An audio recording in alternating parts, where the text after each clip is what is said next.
తన ఏలుబడి యందు మొదటి సంవత్సరం మొదటి నెలను యెహోవా మందిరపు తలుపులను తెరిచి వాటిని బాగు చేసి యాజకులను లేవీయులను పిలిపించి తూర్పుగానున్న రాజవీధుల వారిని సమకూర్చి వారికి ఇలాగూ ఆజ్ఞ ఇచ్చాను, లేవీయులారా, నా మాట ఆలకించి ఇప్పుడు మిమ్మును మీరు ప్రతిష్ఠించుకుని మీ పితరుల దేవుడైన యెహోవా మందిరమును ప్రతిష్ఠించి పరిశుద్ధ స్థలములో నుండి నిషిద్ధ వస్తువులన్నిటిని బయటికి కొనుపోవుడి.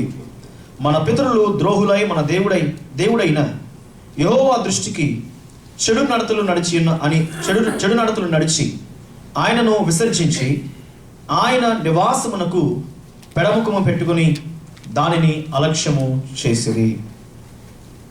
మరియు వారు మంటపం యొక్క ద్వారములను మూసివేసి దీపములను ఆర్పివేసి పరిశుద్ధ స్థలమందు ఇశ్రాయేలు దేవునికి ధూపము వేయకయు దహన బలులను అర్పింపకయు ఉండిరి.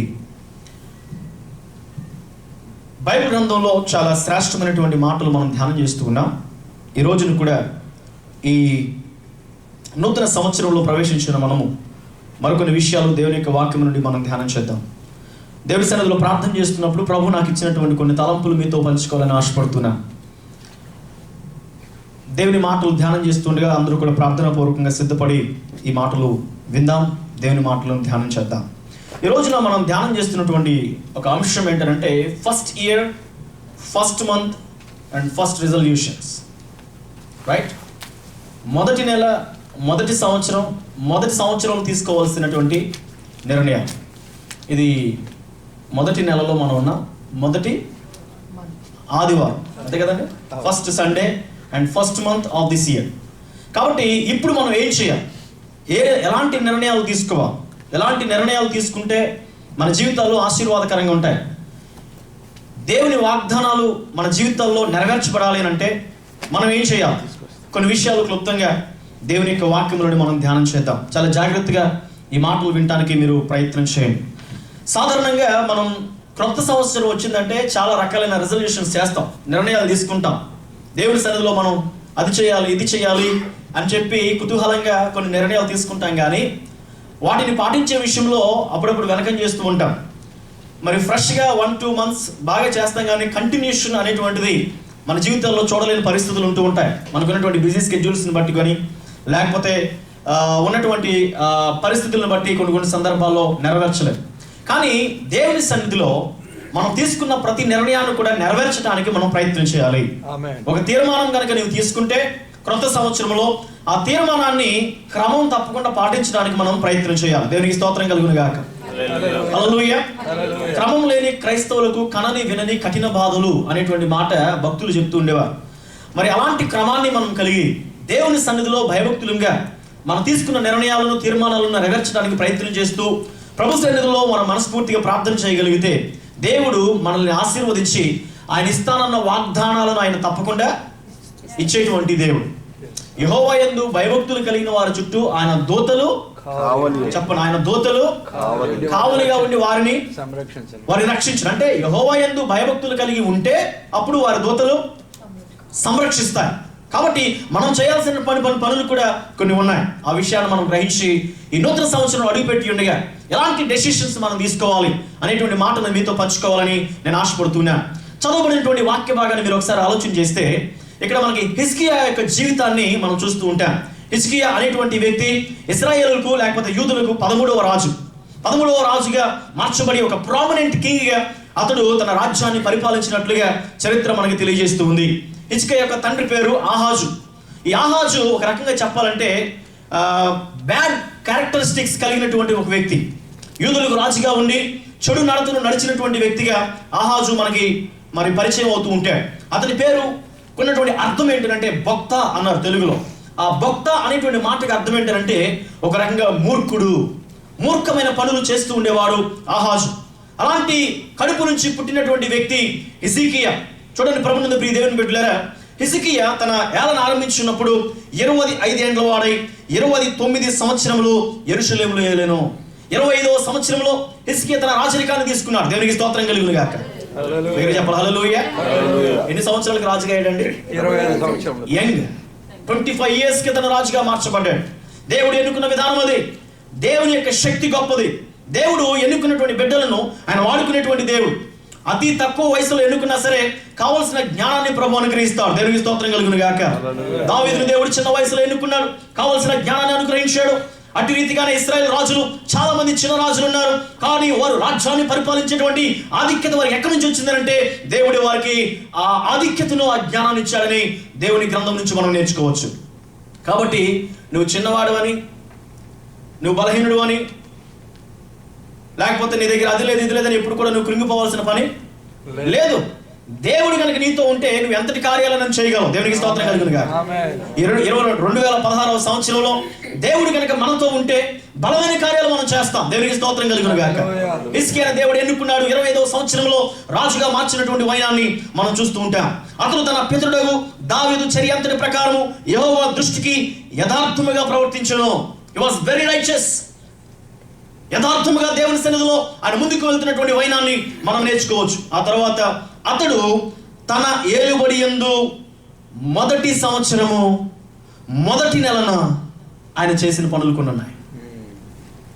ఎప్పుడంటే మొదటి సంవత్సరం మొదటి నెల ఏలుబడి కాలంలో. ఇప్పుడు మనం మొదటి నెలలో ఉన్నాం, మొదటి సంవత్సరంలో ఉన్నాం, మొదటి వారంలో ఉన్నాం. అయితే హిజ్కియా ఏం చేశాడో మనం నేర్చుకోవాలి. ఆయన తన ఏలుబడి యందు మొదటి సంవత్సరం మొదటి నెల మొదటి వారంలో ఆయన ఏం చేశాడు? ఈ రోజున దేవుని బిడ్డలంగా మొదటి నెల మొదటి ఆదివారంలో దేవుని బిడ్డలంగా దేవుని వాక్యాలు మనం వింటున్నాం. మనం ఏం చేయాలి? 2016వ సంవత్సరంలో మనం ఎలాంటి నిర్ణయాలు తీసుకోవాలి? హిజ్కియా జీవితం నుండి మనం ఎలాంటి లెసన్స్ మనం నేర్చుకోవచ్చు? ఈ ఉదయకాల సమయంలో కొన్ని మనం నేర్చుకోవడానికి ప్రయత్నం చేద్దాం. 739వ సంవత్సరంలో ఆయన యెరూషలేములో జన్మించి 716 నుంచి 697వ సంవత్సరం వరకు యెరూషలేములో తన రాజ్యాన్ని ఏలినటువంటి వైనం మనం చూస్తూ ఉంటాం. సుమారుగా 29 సంవత్సరాలు అతడు రాజ్యాన్ని ఏలినటువంటి సందర్భాలు మనకి తెలుస్తూ ఉన్నాయి. ఆయన ఇశ్రాయేల్ రాజుల్లోనే ఒక చారిత్రాత్మకమైనటువంటి రాజుగా, అద్భుతమైన రాజుగా అతనికి పేరు వచ్చింది. ఈ రోజున మనం ఆలోచించేద్దాం, ఆయన ఏం చేశాడు? మొదటి నెల ఆ మొదటి సంవత్సరంలో ఏం చేశాడు? నెంబర్ 1, ఆయన ఏం చేశాడనంటే he opened the temple doors. చెప్పండి, ఆయన ఏం చేశాడట? ఆయన ఆలయ ద్వారములను తెరిచాడు.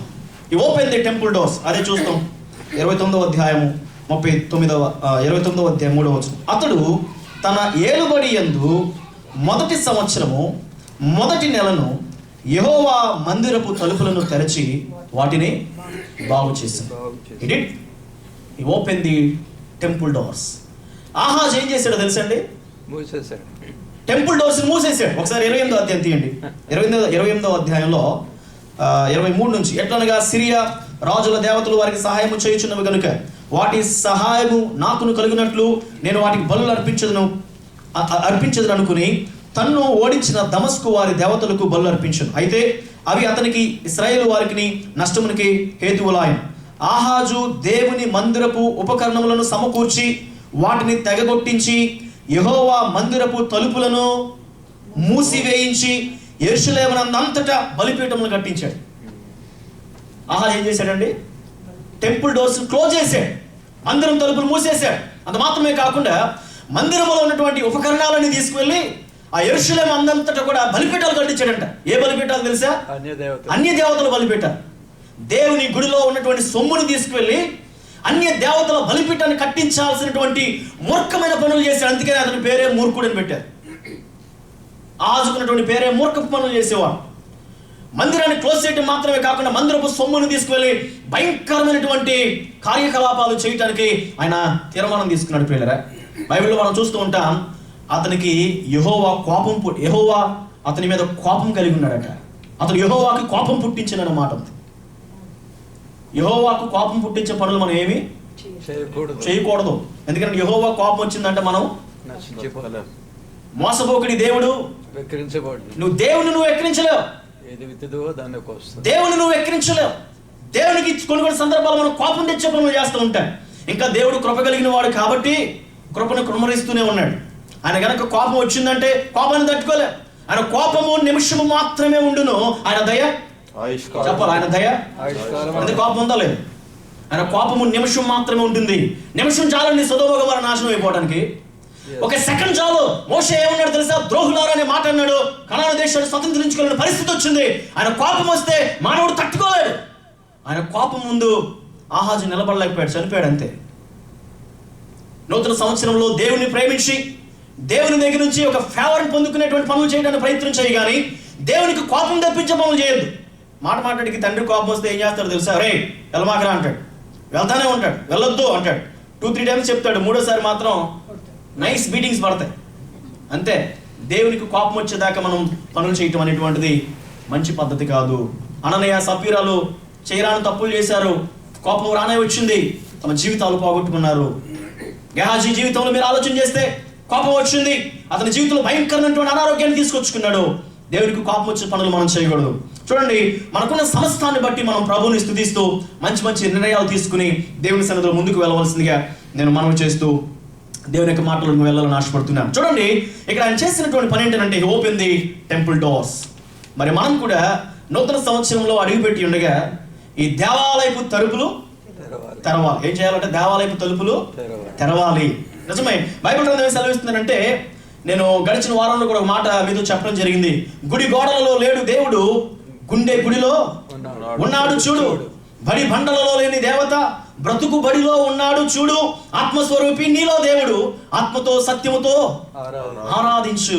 గుడి గోడలలో లేడు దేవుడు, గుండె గుడిలో ఉన్నాడు చూడు. బడి బండలలో లేని దేవత బ్రతుకు బడిలో ఉన్నాడు చూడు. ఆత్మస్వరూపి నీలో దేవుడు, ఆత్మతో సత్యముతో ఆరాధించు. Don't you know that you are the temple of God? Yes. If anyone destroys the temple, I will be destroying. ఎవరైనా సరే మందిరాన్ని కనుక పాడు చేస్తే నేను వారిని పాడు చేయబోతున్నానని కొరింథీ పత్రికలో అపోస్తలుడైన పౌలు ద్వారా దేవుడు మాట్లాడుతున్నటువంటి మాటలు. నీవు నేను దేవుని మందిరములుగా మలచబడ్డాం. దేవుడు నిన్ను నన్ను అంగీకరించి ఒక టెంపుల్స్ గా తయారు చేశాడు. మన ఆత్మలో, మన హృదయంలో దేవుని యొక్క సారూప్యం ఉంటుంది. ఈ రోజున మనం ఆలోచించాల్సిన పని తెలుసా? నూతన సంవత్సరం అడుగుపెట్టిన నీవు నేను కూడా మందిరపు తలుపులు తెరవాలి. అనగా నీ హృదయపు తలుపులు తెరచి నీ ప్రభువుని నీ సన్నిధిలోనికి, నీ హృదయంలోనికి ఆహ్వానించాలి అనేటువంటి మాటను ప్రభు మనకి మరొకసారి అందిస్తున్నాడు. దేవునికి స్తోత్రం కలుగును గాక. హల్లెలూయా. You and me need to open the doors of the temple. మన హృదయం ద్వారాలు ఖచ్చితంగా తెరవడానికి మనం ప్రయత్నం చేయాలి. అపోస్తలుడైన పౌలు సంఘమును ఉద్దేశించి కొన్ని మాటలు మాట్లాడుతున్నప్పుడు అపోస్తలుల కార్యం 16వ అధ్యాయంలో 14వ వచనాన్ని మనం చూస్తే కొన్ని మాటలు కనిపిస్తూ ఉంటాయి. అపోస్తలుడైన పౌలు మాట్లాడుతున్నటువంటి మాటలు అపోస్తలుల కార్యం 16వ అధ్యాయంలో 14వ వచనాన్ని మనం చదువుకుందాం. 16-14 12 చదువుతున్నాను. జనసమూహములు పౌలు చేసిన దాన్ని చూచి లుకయోనియు భాషలో దేవతలు మనుష్య రూపమును 16-14 అప్పుడు లూదియా యను దైవభక్తి గల ఒక స్త్రీ వినుచుండెను. ఆమె ఉదారంగు పొడిని అమ్ము తూతైరా పట్టణస్థురా. ప్రభు ఆమె హృదయమును తెరిచెను గనుక పౌలు చెప్పిన మాటల యందు లక్ష్యము. ఆమెయు ఆమె ఇంటి వారును బాప్తిస్మం పొందినప్పుడు ఆమె, నేను ప్రభువునందు విశ్వాసము గలదానని మీరు ఎంచితే నా ఇంటికి వచ్చి ఉండుడని వేడుకుని మమ్మును బలవంతము చేసెను. ఇక్కడ లూదియా అనేటువంటి ఒక స్త్రీ, తూతైరా పట్టణస్థురాలు. ఆమె ఉదారంగు పొడిని అమ్ముకునేటువంటి వ్యక్తి. దేవుని మాటలు తను వింటున్నప్పుడు తన హృదయము తెరవబడింది. చెప్పండి, ఏం చేయబడింది? తన హృదయము తెరవబడింది. హృదయము మోసకరమైనది, అది ఘోరమైన దాన్ని గ్రహింపగలిగిన వాడు బైబిల్ గ్రంథం సెలవిస్తుంది తెలుసా? నూతన హృదయాన్ని నేను మీకు ఇస్తాను, నూతన మనసుని మీకు ఇస్తాను, నూతన ఆత్మను మీకు ఇస్తాను. హృదయం అనేటువంటిది చాలా డేంజరస్. అది మరి మీరు ఆలోచన చేయాలి. మనిషిలో ఉన్న హృదయాన్ని గ్రహించడానికి ఎవరికి కూడా శక్తి చాలదట. డాక్టర్స్ అయితే మరి ప్రస్తుతం ఉన్నటువంటి అనారోగ్య పరిస్థితులను స్కాన్ చేయగలుగుతారు, కానీ హృదయంలో ఉన్నటువంటి ఆ భయంకరమైనటువంటి కల్మషాన్ని స్కాన్ చేసేవారు ఎవరూ లేరు ప్రపంచంలో అని బైబిల్ గ్రంథం సెలవిస్తుంది. పిల్లలు, ఒకసారి ఒక సహోదరికి బాగా తలనొప్పి వచ్చేస్తుందట. ఓ పాస్టర్ గారి దగ్గరికి తీసుకొచ్చారట. ఏమా అని చెప్పి ప్రార్థన చేయడం ప్రారంభిస్తే ఒక 2 days ప్రార్థన చేశాడట పాస్టర్ గారు ఆమె కోసం. తలనొప్పి మాత్రం పోవట్లేదు. ఆయన పాస్టర్ గారు డౌట్ వచ్చింది, ఇదేంటి నేను సాధారణంగా ఒకసారి ప్రార్థన చేస్తే తగ్గిపోద్ది కదా ఎవరికైనా, ఏమి 2 రోజులు తలనొప్పి అంటుంది పోవట్లేదు అని అంటే, ఎందుకమ్మా నీకు పోవట్లేదని పాస్టర్ గారు ఆమెను అడిగాడు. ఆ ఉందంటే ఏముందని పాస్టర్ గారు, పోయిన వారం మీ ఇంటికి వచ్చాను కదండి, వచ్చినప్పుడు పాస్టర్ గారు ఉన్నారు కదా, పాస్టర్ గారు అందరికీ టీ ఇచ్చారండి, నాకు మాత్రం ఆ టీ ఇవ్వలేదండి. అది ఎక్కడ పెట్టుకున్నాను? మైండ్లో పెట్టుకున్నానండి. ఆ మైండ్లో పెట్టుకున్న దగ్గర నుంచి ఏమైపోయింది ఇప్పుడు? తలనొప్పి. అమ్మా ఇది తలనొప్పి అవ్వాలంటే నువ్వు మైండ్లో నుంచి అది తీసేసుకుంటే పోద్ది, కానీ నేను ఎంత ప్రార్థన చేసినా కొన్ని సందర్భాల్లో హృదయం యొక్క ఆలోచనలు, మనసు యొక్క తలంపులు ఎవరికి తెలియవు. ప్రభునందు ప్రియ దేవుని బిడ్డలారా, దేవుని యొక్క మాటలు సెలవిస్తున్నాయో తెలుసా? బైబిల్ అందులో హెబ్రీ పత్రిక 4వ అధ్యాయం 12-13 వచనాలు ఉంటాయి. ఒకసారి ఎవరైనా తీసి సహాయం చేయండి. హెబ్రీ పత్రికలో 4వ అధ్యాయం 12-13 వచ్చిన త్వరగా. హెబ్రీ పత్రిక 4వ అధ్యాయం 12-13 వచ్చిన. హెబ్రీ పత్రిక 4:12-13 వచ్చిన. ఎందుకనగా దేవుని వాక్యము సజీవమై బలము గలదై రెండంచులు గల ఎటువంటి ఖడ్గము కంటేనో వాడిగా ఉండి, రెండంచులు కలిగిన ఖడ్గము కంటే వాడిగా ఉండి, ప్రాణాత్మలను కీళ్లను మూలుగును విభజించినంత మట్టుకు దూరుచు, హృదయం యొక్క తలంపులను ఆలోచనలను శోధించుచున్నది. ఎవరి తలంపులు అటవి? హృదయం యొక్క తలంపులను ఆలోచనలను శోధించేటువంటిది దేవుని వాక్యం. బైబిల్ గ్రంథం సెలవిస్తుంది, హృదయం మోసకరమైనది, అది ఘోరమైన వ్యాధి కలిగినది, గ్రహించగలిగిన వాడెవడు? ఎవరు లేదు. కానీ ప్రపంచంలో దేవుని వాక్యము మాత్రమే మన హృదయ ఆలోచనలు పరిశోధించి స్కాన్ చేయగలిగినటువంటి సామర్థ్యం దీనిలో ఉంది. చప్పలు కూడా ప్రాణమైపోతున్నారు. ఏ వ్యక్తి అయితే దేవుని వాక్యాన్ని చదువుతారో, ఏ వ్యక్తి అయితే దేవుని వాక్యం మీద ఆధారపడతారో, ఏ వ్యక్తి అయితే దేవుని వాక్యాన్ని ధ్యానం చేస్తారో, ఏ వ్యక్తి అయితే దేవుని వాక్యం తమ హృదయంలోకి వెళ్ళడానికి ఇష్టపడుతూ ఉంటారో, ఆ హృదయం తెరవబడుతుంది. ఈ రోజున ఆలోచన చేయాలి. నీ గుడి తలుపులు తెరవబడా, మందిరపు తలుపులు తెరవబడా, నీ హృదయ తలుపులు తెరవబడా.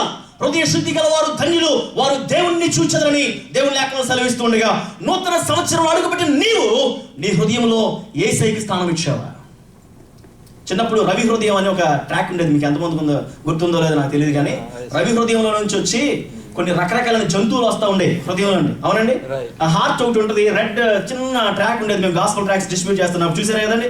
దానిలో రవి హృదయం మీద నుంచి ఒక నెమలి, ఒక పాము, ఒక తోడేలు, అంటే గర్వము, ఈర్ష్య, అహంభావము, దోషము, కల్మషములు, అమితములు, కామ వికారములు, దేవదూషణలు, మత్సరములు, రకరకాలైనటువంటి చెడు పాపమంతా కూడా ఈ హృదయంలో ఉండడం చేత ఈ హృదయం అంతా మూసుకొని పాప కార్యకలాపాల చేత లోపల చేస్తూ సంతృప్తి చెందేటువంటి ఈ పరిస్థితుల్లో ఈ హృదయం తెరవబడాలి. ఈ నూతన సంవత్సరంలో దేవుడు మనతో మాట్లాడుతున్న మాట, హృదయాన్ని తెరవాలి. దేవుని మందిరాలు తెరవబడాలి. దేవుని మందిరాలు మూసి ఉండటం దేవునికి ఇష్టం కాదు. నీ హృదయం దేవునిది. దేవుడు నిన్ను ప్రేమించి ఆయన రూపంలో ఆయన నిన్ను తయారు చేసుకున్నాడు కాబట్టి ఈ హృదయము దేవునికి నువ్వు సమర్పించాలి. ఆమేన్. ఎంతసేపు నిలువబెట్టి ఏడ్పింతురతని,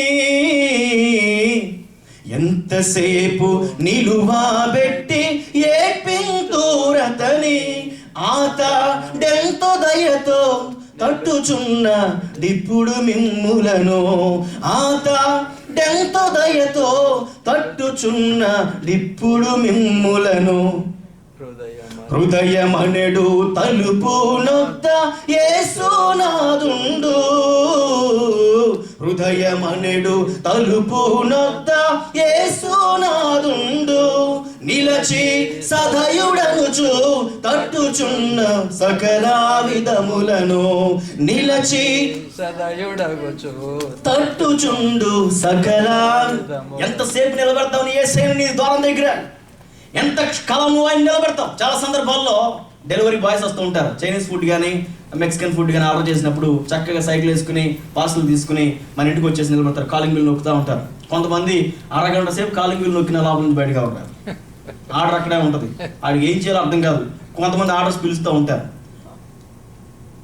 మనుషులను అయితే నువ్వు వెయిట్ చేపిస్తున్నావు. కొన్ని సందర్భాల్లో దేవుడు కూడా దీన స్వభావంతో ఇంకా ఈ సహోదరి నా తలుపు తెరుస్తుందేమో, ఇంకా ఈ సహోదరి హృదయం తెరుస్తుందేమో, ఇంకా ఈ సంవత్సరం అయినా సరే 2016 సంవత్సరం అయినా సరే ఈ హృదయం తెరవబడుతుందేమో, 2016 సంవత్సరం అయినా సరే నాకు ఆహ్వానం పంపుతుందేమో అని డోర్ దగ్గర నిలబడి తడుచునే ఉన్నాడంటే ప్రభువైన యేసుక్రీస్తు. అంజూరపు చెట్టు ఉపమానం మనం అందరికీ తెలుసు.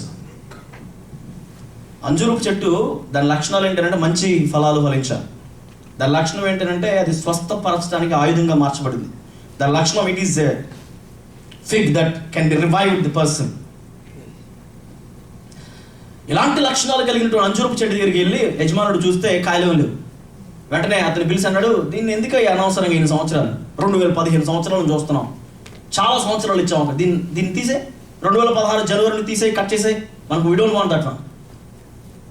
అక్కడ అడుగుతున్నాడు పనిచేసే తోటలు, అయ్యా కొంత సమయం, ఒక్క సమయం 2016 సంవత్సరం ఇద్దాం అయ్యా, జస్ట్ ఒక్క సంవత్సరం, 2 సంవత్సరాలు చూసాంగా, నేను కష్టపడతాను, నేను కూడా కష్టపడతాను, ప్రయత్నం చేస్తాను, ఫెర్టిలైజర్స్ మళ్ళీ ఎక్కువ వాడదాం, మాట్లాడదాం అయ్యా, 2016 సంవత్సరం చూద్దాం, ఒకవేళ లేకపోతే తర్వాత చూసుకుందాం, దీని సంగతి ఖచ్చితంగా దాన్ని నరికివేద్దాం. దేవుడు మనల్ని ప్రేమించి 2016 సంవత్సరాన్ని తను గిఫ్ట్ గా ఇచ్చాడు. నీ నా శక్తిని బట్టి, నీ నా బలాన్ని బట్టి, నీ నా ఆధిక్యతను బట్టి, నేను ఎందుకు నాకు 2016 సంవత్సరం కావాలంటే రాలేదు. దేవుని కృపను బట్టి నీకు ఆ సంవత్సరం ప్రభు ఇచ్చాడు. ఈరోజు నీవు బ్రతుకుతున్నావంటే, ఆ గాలి పీల్చుకున్నావంటే దేవుడు ఇచ్చినటువంటి కృప మాత్రమే. దేవుడు ఇచ్చిన ఈ అద్భుతమైన అవకాశాన్ని మనం వినియోగించుకుంటే, ఆ తలుపులు తెరిస్తే మంచిది. దేవుడు మనలోకి వచ్చి మనతో భోజనం చేయడానికి సిద్ధంగా ఉన్నాడు. జక్కయ్య తలుపులు తెరిచాడు, ఇంటికి వచ్చేసాడు ప్రభు, చక్కగా భోజనం చేసాడు, వారికి రక్షణ వచ్చింది. ఈ రోజున నీవు హృదయ తలుపులు తెరవడానికి సిద్ధంగా ఉన్నావా? నీ హృదయంలో ఎవరు ఉన్నారు? ఈ రోజున దేవుని ఆహ్వానం పంపించగలవా? This is the last chance. Some times మనకు తెలియదండి, మన జీవితం very very very small span. ఎంత శక్తి కలిగిన వాడైనా క్షణంలో పడిపోవచ్చు దేవుని కృప లేకపోతే. Let us open the hearts for the lord.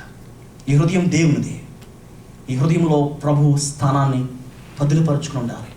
హృదయంలో దేనికి స్థానం ఉండకూడదు, ప్రభువుకి స్థానం ఇవ్వాలి. మొట్టమొదటిగా హిజ్కియా చేసిన పని ఏంటంటే, ఈ ఓపెన్ ది టెంపుల్ డోర్స్. చెప్పుకుని పోతే చాలా విషయాలు ఉన్నాయి. రెండవదిగా మనం ముందుకు వెళ్దాం. నెంబర్ 2, ఈ క్లెన్స్ ద టెంపుల్. చెప్పండి, ఈ క్లెన్స్ ద టెంపుల్. ఓపెన్ చేయడం మాత్రమే కాకుండా లోపల ఉన్న వాటన్నిటిని కూడా ఏం చేశాడంటే అండి, శుద్ధి చేసేసాడు, బాగు చేసేసాడు. అంత మురికి, కల్మషం, కొల్లు అన్ని కూడా తీసి పక్కన పెట్టేశాడు. అప్పుడు దాకా తండ్రి అంత ముందు చేసినటువంటి పనులన్నీ కొన్ని కొన్ని కొన్ని సంవత్సరాలు అట్లా స్టాగ్నెంట్గా ఉన్నటువంటి మురికి మొత్తాన్ని తీసి ప్రక్కన పెట్టి క్లీన్ చేసి కానీ లోపలికి వెళ్ళాం. యూజువల్గా మనం ఏదైనా ఇంటికి వెళ్తే ముందు చక్కగా క్లీన్ చేసుకుంటాం ముందు, అంతేనా? మంచిగా క్లీన్ చేసుకుని కడిగి, ఇండియాలో అయితే మంచిగా కడిగి దాన్ని శుద్ధీకరించి మళ్ళీ న్యూ పెయింట్స్ వేసుకుని ఖచ్చితంగా లోపలికి వెళ్ళడానికి ప్రయత్నం చేస్తుంటా. చూడండి ప్రభునందు ప్రియులారా, క్రొత్త సంవత్సరంలో అడుగుపెట్టిన మనం కూడా ఈ హృదయాన్ని శుద్ధి చేయడానికి ప్రయత్నించాలి. హృదయంలో ఉన్న ప్రతి చెడుని బయటికి పంపించేయడానికి స్థానం లేదు. From here onwards, now onwards, anger you don't have place in my heart, let go out, get out from మీ. ఈర్ష్య, ఓ ఈర్ష్య, ఇది మొదలుకు నా హృదయంలో నువ్వు రావడానికి లేదు. మొన్నటి దాకా 2015 సంవత్సరం నువ్వు బాగా పనిచేసావు, నువ్వు నా బాగా వెపన్గా వాడబడ్డావు. 2016 సంవత్సరం నీకు స్థానం లేదు, గెట్ అవుట్. కొంతమందికి ప్రౌడ్, గర్వం, అక్కడ నెమలి పీట వేసుకుని ఉంటుంది హృదయంలో. నీకేం తక్కువరా, కమా నువ్వు నమస్కారం, కమా నో నో యువర్ సంథింగ్. గర్వం, గెట్ అవుట్ ఫ్రమ్ యూ. నీ హృదయం నుండి గర్వం బయటికి వెళ్ళిపోవాలి. మన హృదయం నుండి గర్వం అంటే బయటికి రావా? ప్రభునందు ప్రియ దేవుని సంగమా, ఈ హృదయం శుద్ధీకరించబడాలి, నూతనత్వాన్ని సంపాదించుకోవాలి. ఆ తగ్గింపు, ఆ ప్రేమ, అనురాగం, దేవుని పట్ల మమకారాన్ని ఈ హృదయంలో పెంపొందించుకోవడానికి మనం ప్రయత్నం చేయాలి. చెప్పుకుని పోతే చాలా విషయాలు ఉన్నాయి. దైవజనుడా, నీవైతే వీటిని విసర్జించి, వీటినంటే ఎక్కడి నుంచి విసర్జించాలి? ధనమును, ధనాపేక్షను నీ హృదయంలోని వాటిని విసర్జించి కొన్ని వాటి కోసం వెంటాడాలి. దేనికోసం వెంటాడాలి? పరలోక రాజ్యం కోసం వెంటాడాలి. కొన్ని వాటి దగ్గర నుంచి పారిపోవాలి. ఎక్కడి నుంచి పారిపోవాలి? పాపం దగ్గర నుంచి మీరు పారిపోవాలి, ధనం దగ్గర నుంచి పారిపోవాలి. నీ హృదయాన్ని దేవునికి ఇచ్చి పరలోక రాజ్యం కోసం నువ్వు ప్రయాసపడుతూ దేవుని కొరకు మీరు ముందుకు వెళ్ళాలని దేవుని యొక్క లేఖనాలు సెలవిస్తూ ఉన్నాయి. చూడండి ప్రభునందు ప్రియ దేవుని బిడ్డలారా, రెండవదిగా మనం చేయాల్సినటువంటి పని, we need to clean our temple. మన హృదయాన్ని శుద్ధీకరించడానికి ప్రయత్నం చేయాలి. ఇకపోతే మూడవది, he invited the godly people. లేవీయులు. అంతేనండి. హిజ్కియా ఎవరిని ఆహ్వానించాడు? లేవీయులను ఆహ్వానించాడు. లేవీయులు ఎవరు? దేవుని బిడ్డలు, ప్రత్యేకించబడిన వారు, దేవుని కోసం ప్రత్యేకించబడిన యాజకులు. వారు ఆనాటి దినాల్లో ప్రత్యక్ష గుడారంలో దేవుని ప్రజల పక్షమున వారు చేస్తున్నటువంటి పనులన్నీ కూడా ఘనమైనవి. బలిపీఠం దగ్గర వారు బలు అర్పిస్తూ దేవునికి మరియు తన ప్రజలైన వారికి మధ్య వారధిగా పనిచేసేటువంటి సాధనాలు దేవుని బిడ్డలు. ఈ సంవత్సరమున దేవుని బిడ్డలుగా మనం తీసుకోవాల్సిన అద్భుతమైన నిర్ణయాలు తెలుసా? దేవుని బిడ్డలను ఎల్లప్పుడూ కూడా మా కుటుంబాలకు ఆహ్వానిస్తూనే ఉండా. దేవునికి స్తోత్రం కలుగునుగా. చెప్పాలి హల్లెలూయా. మాస్టర్ గారు మీరు ఏది చెప్పినా పర్లేదు కానీ ఈ పాయింట్ మాత్రం చెప్పమాకండి. అక్కడ మేమే బిజీగా ఉంటే ఇంకేం ఆహ్వానిస్తామండి ఆలయాల్ని. కొన్ని సందర్భాల్లో అమెరికాలో మనకి బిజీ స్కెడ్యూల్స్ ఎక్కువగా ఉంటాయి. Tight schedules, neck to neck షార్ప్గా ఉంటాయి. ఈ టైం తర్వాత ఆ టైం తర్వాత ఈ టైం అవుతారు.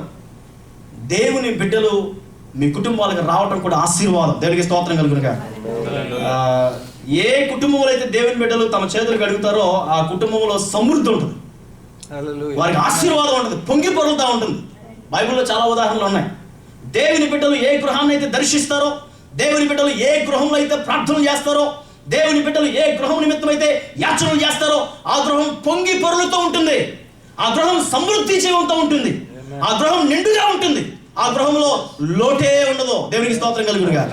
ఎక్కడి నుంచి వస్తుందో ఎటు పోతుందో ఎవరికి తెలియదు, కానీ వస్తానే ఉంటుంది, సమృద్ధి ఉంటానే ఉంటుందండి. దేవునికి మహిమ కలుగును గాక. హెచ్చుకే తీసుకున్నారు తెలుసా, యాజకులను లేవీయులను అందరిని ఆహ్వానించాడు. తమ జీవితంలో ఆ భయంకరమైన పాపం నుంచి పోవాలి అంటే, ఆ మందిరము రక్షించబడాలి అంటే, ఆ మందిరము చెడిపోవాలి అంటే, యెరూషలేము దేవాలయం అంతా కూడా అద్భుతమైన స్థితికి రావాలి అంటే, యెరూషలేము ప్రాంగణంలో కట్టబడిన భయంకరమైన దేవత విగ్రహ స్తంభములు పడగొట్టబడాలంటే ఒక ఆయుధం వారే దేవుని బిడ్డలైనటువంటి లేవీయులు. వారిని పిలిచి వారందరిని కూడా సమకూర్చడం ప్రారంభించాడు. నూతన సంవత్సరం మనం అడుగుపెట్టి ఉండగా నూతనమైన డెసిషన్ మనం తీసుకోవాలి. దేవుని బిడ్డలను మనం ఆహ్వానించాలి. మన గృహాలకి, మన సంఘాలకి, మన వ్యక్తిగత జీవితాలకి వారిని ఆహ్వానించాలి, వారిని ప్రేమించాలి, వారిని గణపరచాలి, వారిని గౌరవించాలి.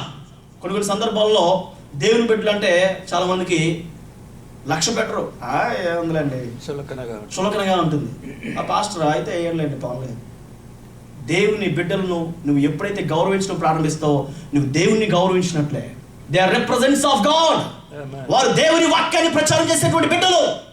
దేవుని వాక్యాన్ని ప్రచారం చేసేటువంటి వారి పాదములు సుందరమైన పాదాలని దేవుని యొక్క లేఖనం సెలవిస్తుంది. బైబిల్లో మనందరూ తెలుసు, ఎలీషా కోసం షునేమీరాలు ఏం చేసిందో తెలుసండి? ఏం చేసిందండి? గది కట్టించి ఇంకా మంచం పెట్టి ఇంకా ఒక టేబుల్ పెట్టించింది, ఇంకా ఒక దీపం పెట్టించింది. ఎన్ని ఫెసిలిటీస్ అండి! షునేమీరాలు తన జీవితంలో దేవుని బిడ్డ అయినటువంటి ఎలీషా ప్రవక్తను ప్రేమించి తనకున్న దానిలో నుండి దేవుని బిడ్డలకు సమర్పించండి. అద్భుతమైన ఆశీర్వాదాలు తను పొందుకుని పిల్లరా. తన జీవితంలో నష్టం రాలేదు, శాంతి ఆశీర్వాదాలు దొరికినాయండి. ఏకైక కుమారుడు వారి జీవితంలో లేడు, కానీ దేవుని వాగ్దానం వారి జీవితంలో వచ్చింది. నా దగ్గర నుంచి నువ్వేం ఆశిస్తున్నావు? గాజీ వచ్చాడు, ఏమీ లేదు కానీ ఆమెకు ఒక పిల్లోడు మాత్రం లేరయ్యా, అన్నీ ఉన్నాయి. కానీ అద్భుతమైనటువంటి బిడ్డ దేవుడు ఇచ్చాడు వాళ్ళకి. సంవత్సరం తిరిగేసరికి వారి ఒడిలో దేవుడు అద్భుతమైన బిడ్డతో వారిని ఆశీర్వదించాడు. అది మాత్రమే కాకుండా ఆ బిడ్డ చనిపోయినప్పుడు తన దేవుడి ప్రవక్త ద్వారా దేవుడు అద్భుతం చేసి బిడ్డ కూడా బ్రతకటానికి అవకాశం ఇచ్చాడు. Nothing is impossible to God. దేవునికి సమస్తములు సాధ్యమే. ఈ రోజున మనం తీసుకోవాల్సిన ఒక మంచి నిర్ణయం, దేవుని బిడ్డల పట్ల ప్రేమను, మమకారమును, గౌరవమును, ఐక్యతను కలిగి ఉండటం ఎంతైనా సరే ఆశీర్వాదమే. మీరు ఇక్కడ కూర్చున్న వాళ్ళు చాలా మంది కుటుంబాలు ఆశీర్వదించబడిన కారణం ఏంటో తెలుసా? వారు అడగని మీరు చెప్తారు. డేవిడ్ అంకుల్ కానీ లేదా పెద్ద వాళ్ళు ఇక్కడ ఉన్నారు, వాళ్ళ పేరెంట్స్ చేసిన పనులు ఏంటో తెలుసా అండి? ఇండియాలో వారు ఎంతగానో ప్రయాసపడి వారు ఎవరైనా సరే సువార్థికులు కనుక వస్తే వాళ్ళు తినకపోయిన ముందు ఎవరికి పెట్టేవాళ్ళు తెలుసా? సువార్థికులు, దేవుని బిడ్డలకు పెట్టేసేవాళ్ళు. వారికి ఉన్నా లేకపోయినా ముందు వాళ్ళకి పెట్టాలి. వారికి సమృద్ధి ఉంటే సంఘానికి సమృద్ధి ఉంటుంది. వాళ్ళు ఆశీర్వదించబడితే దేశం ఆశీర్వదించబడుతుంది. గమనించండి ప్రభునందు పిల్లరా, అట్టి రీతిగా ఎంతోమంది తమ ప్రయాస చేస్తే ఎంతోమంది వారిని ప్రేమించి ఆదరించినటువంటి వైనాలు మనం చూస్తూ ఉంటాం. మార్కు శుభవార్తలో అంటూ ఉంటాడు, నీవు దేవుని సేవకులు ప్రేమించి ఒక గిన్నెడు చన్నీళ్ళు ఇస్తే ఆ రివార్డు దేవుడు నీ దగ్గర ఆ రివార్డ్ దేవుడు సమృద్ధిగా నీకు ఇస్తాడండి. దేవుడు ఆ చన్నీళ్ళు నీకు అంచెలంచెలుగా ఆశీర్వదించి నిన్ను అద్భుతాలుగా ఆయన మార్చడానికి సంసిద్ధం. చూడండి, చిన్న బాబు 5 రొట్టెల చిన్న చేపలు తీసుకొచ్చాడు, చిన్నవే దేవుడికి ఇచ్చాడు, కానీ ఆశీర్వాదం పెద్దగా ఉంది. ఆశీర్వాదం పెద్దది. నువ్వు దేవునికి ఏది ఇచ్చినా సరే నీ ఆశీర్వాదం మాత్రం సమృద్ధిగా ఉంటుంది. దేవునికి స్తోత్రం కలుగును గాక. హల్లెలూయా. మరి హల్లెలూయా. హల్లెలూయా. హల్లెలూయా. ఈ రోజున ఒక అద్భుతమైనటువంటి నిర్ణయాన్ని తీసుకుందాం. దేవుని సేవకులను, దేవుని ప్రేమించే విషయంలో ఎప్పుడు కూడా వెనకంజ వేయవద్దు. ఖచ్చితంగా వారిని గౌరవిద్దాం. ఏ సేవకుడైనా సరే దేవుని బిడ్డగా వారిని మనం గౌరవించి ఘనపరచాలి. దేవుని మహిమ కలుగును గాక. అందరూ కలిసి హల్లెలూయా, మరి దగ్గర చేద్దాం హల్లెలూయా. చూడండి ప్రభునందు పిల్లరా, నేను చివరికి ఒక మాట చెప్పి నేను ముగించాలని ఆశపడుతున్నాను. And then he smash the all idolatry, విగ్రహారాధన అంతటిని కూడా ఏం చేశాడట? రూపుమాపాడు. ఈ రిమూవ్డ్ ఎవ్రీథింగ్. దేవతా స్తంభములు కట్టబడినాయి కదా, ఆ ప్రాంతంలో ఈ ప్రాంతంలో అక్కడక్కడ దేవుని ఉపకరణాలు తీసుకెళ్లి దేవతా స్తంభాలు కట్టాడట. వీటన్నిటి కూడా స్మాష్ డౌన్ చేసేసాడండి.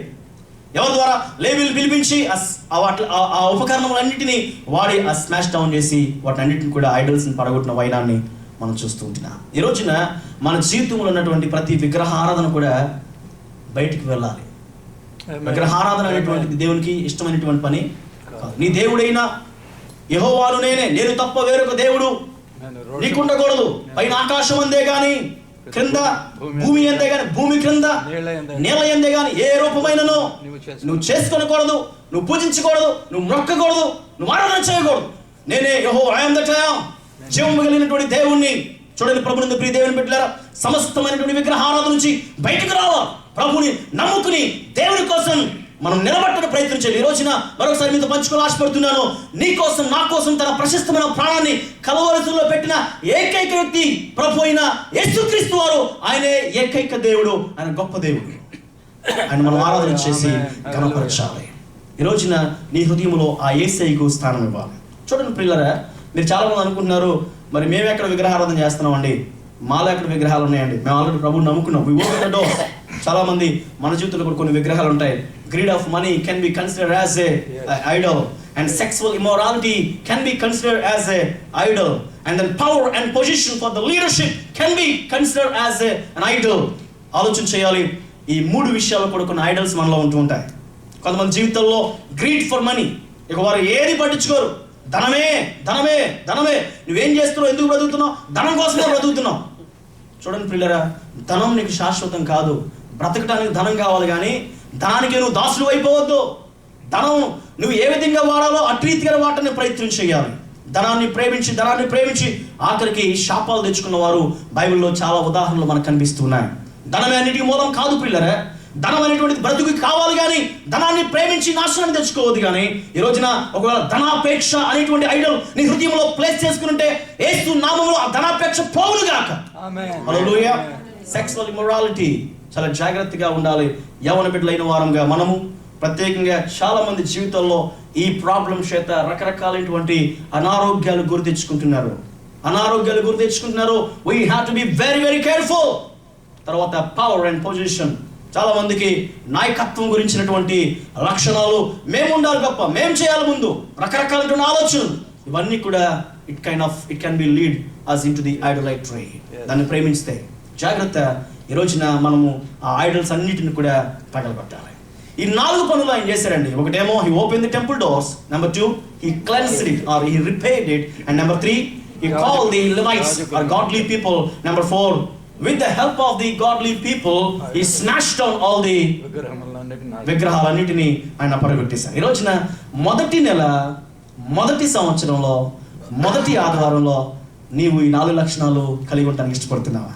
చూడండి, నేను క్లుప్తంగా ముగిస్తాను. ఇప్పటికే సమయం చాలా అయింది. తర్వాత బలారాధన కార్యక్రమం కూడా మనకు ఉంది. ఇలా కనుక చేస్తే వచ్చే ఆశీర్వాదాలు 3 ఉన్నాయి. క్లుప్తంగా చెప్తాను. Number 1 the heap for 5 months. ఈ లక్షణాలు ఎవరైతే చేస్తారో వారి జీవితంలో ఆశీర్వాదాలు కుప్పలుగా పడతాయట. 2వ దినవృత్తాంతాలు 31:7 ఉంటుంది. చాలా మంది ఆశీర్వాదాలు కావాలి అంటారు, కానీ కావాలంటే ఊరికే రావు. అక్కడ ఈ పనులన్నీ చేయటం చేత హిజ్కియా రాజరికంలో వారు ఏం చేశారు తెలుసా? వారి ఆశీర్వాదాలు కుప్పలుగా పెరిగిపోయినాయంట. ఇప్పుడు అంటే ఇజ్రాయెల్లో ఉన్నటువంటి ధనాన్ని మొత్తం తీసుకొచ్చి హిజ్కియా సమర్పించడం ప్రారంభిస్తే 5 నెలలు తెచ్చిన ధనాన్ని, తెచ్చినటువంటి రాసులను, తెచ్చిన ధాన్యాన్ని పోగు చేయటం 5 నెలలు పట్టిందంట వాళ్ళకి. 5 months దే కలెక్టెడ్ బ్లెస్సింగ్స్. కలెక్షనే 5 నెలలు పట్టిందండి. ఎంత ఆశీర్వాదం మీరు ఆలోచన చేయండి. కలెక్షన్ సాధారణంగా రెస్టారెంట్ కలెక్షన్ ఎంత? 10 నిమిషాలు ఉంటుంది సాయంత్రం, అంతేనా? అవునా కదండి? 10 నిమిషాలు కలెక్షన్ అయిపోద్ది. ఎవరి జీతాలు వాళ్ళకి ఇచ్చేసి ఆ రోజు డన్. 5 నెలలు కలెక్షన్ చేశారంట. దేవుని బిడ్డలు ఎవరైతే పవిత్రంగా ఉండి తమ హృదయాలు తెరిచి దేవుని బిడ్డలను ఆహ్వానించి హృదయంలో ఉన్న విగ్రహాలు పడగొట్టి యేసుక్రీస్తు యొక్క నామస్మరణను వారు గుర్తించి యేసు వలె బ్రతకడం ఎవరైతే ప్రారంభిస్తారో వారి జీవితంలో ఆశీర్వాదాలు వెంబడి ఆశీర్వాదాలు కుమ్మరించబోతున్నారు. దేవునికి స్తోత్రం కలుగును గాక. దగ్గర చెప్తా హల్లెలూయా. ఈ 2016 సంవత్సరంలో నీ కుటుంబంలో ఉన్న సమస్తమైన ఫైనాన్షియల్ స్ట్రగుల్స్ అన్ని కూడా దేవుడు మటుమాయం చేయబోతున్నాడు. ఆమేన్. వారి దగ్గర స్తోత్రం చెప్పండి. హల్లెలూయా. నీ కుటుంబంలో సమస్తమైనటువంటి సమస్యలు పోగొట్టి నీకు ఒక విడుదల ప్రభు ఇవ్వబోతున్నాడు. దేవుని స్తోత్రం కలుగును గాక. అప్పులు బాధలతో నువ్వు బాధపడుతున్నావా? బ్యాంకులో ఉన్నటువంటి లోన్స్ తీసుకుని కట్టలేక నువ్వు కృంగిపోతున్నావా? లేకపోతే నీ హౌస్ యొక్క మార్టిగేజ్ ఎలా కట్టాలో తెలియక సతమతమవుతుంటే దేవుని మీద నువ్వు ఆధారపడు. దేవుని యొక్క సహాయాన్ని ప్రభు నీకు ఇస్తాడు. దేవునికి స్తోత్రం కలుగును గాక. Number 2, they got the victory over the enemies. సన్హెరీబు అనేటువంటి రాజు హిజ్కియా మీదకి వచ్చి చంపాలని చూస్తుంటే ఇజ్రాయెల్ మటుమాయం చేయాలంటే వారు దేవుని మీద ఆధారపడి ప్రార్థన చేసినప్పుడు ఒక్క రాత్రి దోత వచ్చి 185,000 మందిని చంపిందంట. దేవుని స్తోత్రం కలుగును గాక. చెప్పడానికి సమయం లేదు కానీ దేవుని యొక్క బిడ్డలకు ఏ ఎనిమి కూడా నిలబడలేడు.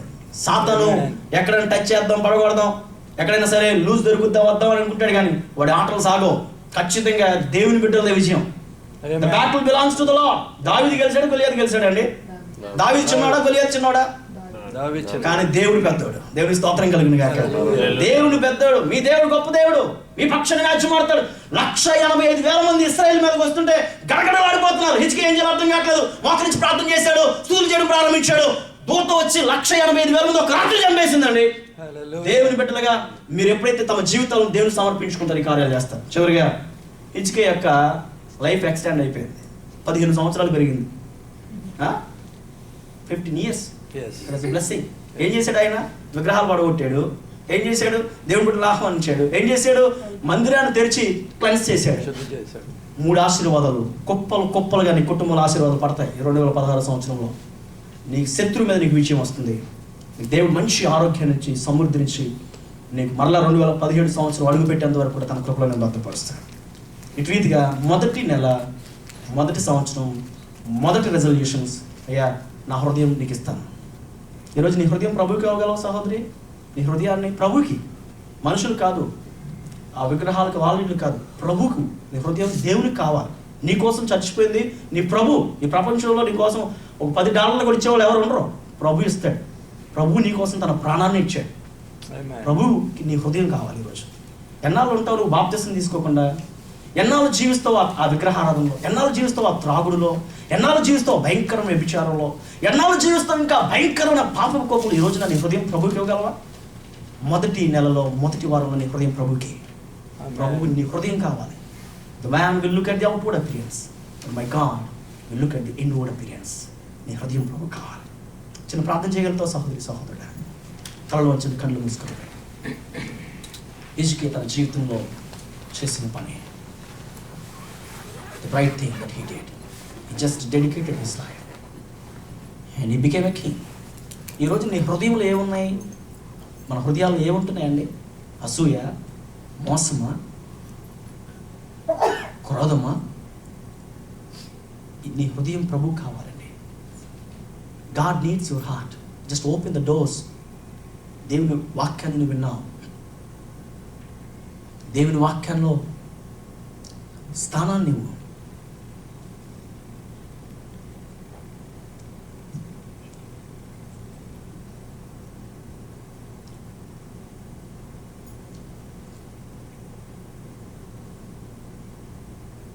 ఈరోజు ఒక నిర్ణయం తీసుకోండి. We never know, our lives are not guaranteed. I can assure. ఈరోజే ఒక నిర్ణయం తీసుకో. ఎప్పుడు ఎక్కడ ఏ క్షణం ఎలా జరుగుతుందో ఎవరికి తెలియదు. Just take a second, think about your life. నీకు రక్షణ కావాలంటే ఎక్కడ ఉంది? ప్రభువులో ఉంది, యేసయ్యలో ఉంది. నీ హృదయం దేవునికి కావాలి. లోపల ఉన్న సమస్తమైన కొళ్ళు కల్మషం యేసు నామములో తొలగించేసి నీ హృదయాన్ని ప్రభువుకి. మంచి అంజూరపు చెట్టు వలె ఉండాలి.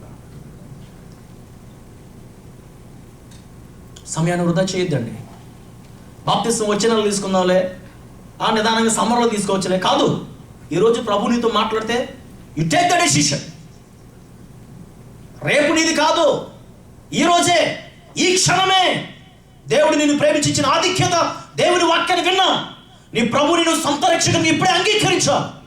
ఒకవేళ అంగీకరించిన నీవు నీ హృదయంలో ఏదైనా విగ్రహాలు ఉంటే యేసు నామములో ఆ విగ్రహాలు పోవునుగాక. ఇప్పుడే ప్రభువా, ఇప్పుడే విడుదల కలగాలి.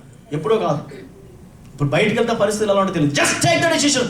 Now I just submit my life to the lord. నా హృదయాన్ని ప్రభువుకి ఇచ్చేసాను, ఈ హృదయంలో ప్రభువు తెస్తాను. ప్రేమ కలిగిన తండ్రి, మీరు వాతో మాట్లాడినందుకు నీకు స్తోత్రాలు. Yes, Lord. ఈ నూతన సంవత్సరంలో నూతన బలాన్ని, నూతన సామర్థ్యాన్ని, నూతన ఆరోగ్యాన్ని దయచేయండి. దేవుని వాక్యాన్ని వినని ప్రియ బిడ్డలు బలపరచండి. ఎంతమంది తమ హృదయాలను నీకు సమర్పించారో వారందరూ కూడా ఈ సిలువ చాటును మరుగుపరిచి శుద్ధి చేసి పవిత్రులుగా చేయండి. We know how patiently you are waiting at the doors of our hearts and knocking. This year He may open the doors. Yes, Lord. We just kept on asking you to wait. Even we don't open the doors and we don't give the response to you, we forgive you. We ask the forgiveness. క్షమించండి ప్రభా. మా హృదయంలోకి మీరు రండి. మా హృదయ సింహాసనం మీద ఆశీనుడిగా మీరే ఉండండి. యేసు నామములో ప్రార్థన వేడుకుంటున్నాము తండ్రి. Amen. ఆమేన్.